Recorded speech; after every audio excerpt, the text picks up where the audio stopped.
De nouveaux affrontements meurtriers se sont produits lors d'une manifestation contre la mission des Nations Unies en République démocratique du Congo. Descendus dans la rue pour la 3e journée de protestation consécutive dans l'est du pays, les manifestants accusent la force de maintien de la paix de ne pas protéger les civils alors que la violence s'accroît dans la région orientale. Ils demandent le départ des forces de l'ONU présentes dans le pays depuis des années. Le Congo, c'est notre patrimoine. Le Congo, c'est pour les Congolais. Et depuis que la MONUSCO est là, la MONUSCO ne fait rien. La population est égorgée du jour au jour. Et pourtant, nous avons une mission de l'ONU pour sécuriser la population. Mais la population est massacrée. La population, on égorge les gens comme des moutons à la présence de cette MONUSCO-là. Quand les casques bleus rentreront chez eux, nous allons nous occuper nous-mêmes des choses. Ils disent qu'ils n'ont pas les moyens de combattre le M23, alors nous allons nous défendre par nous-mêmes.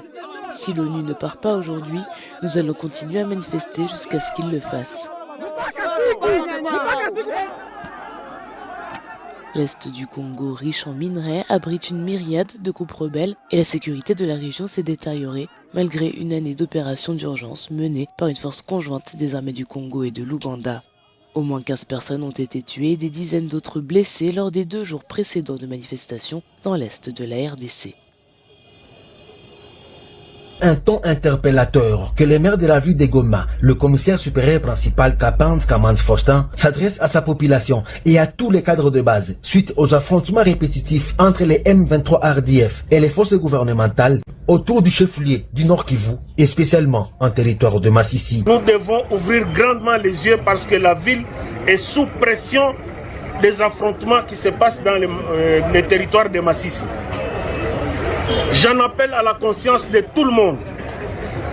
Ce matin, à la parade de ce jour, j'ai encore rappelé aux cadres de base, chefs de rue, chefs d'avenue, tous les chefs de quartier étaient avec moi, afin qu'ils puissent dénoncer tout mouvement suspect, pour que nous puissions en amont anticiper un événement malheureux qui peut survenir dans notre ville. L'autorité urbaine a ainsi déclaré au cours de la présentation à la presse ce lundi des bandes de présumés criminels avec 5 armes et d'autres biens de valeur volés, dont des motos et un matelas. Il y en a qui sont spécialistes en kidnapping, on a présenté.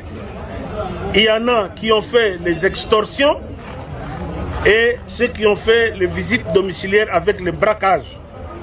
Tous sont avec vous ici. Mais il y a aussi la vigilance de la population et de nos services. La fois passée, c'était dans les bottes de canne à sucre, on a découvert les armes, aussi dans un sac de feuilles de manioc. Aujourd'hui, c'est dans un sac à braise. 4 armes, 5 devant vous. Et je vous ai toujours dit que lorsqu'on retire une arme de guerre en circulation irrégulière, on a sauvé des milliers de gens.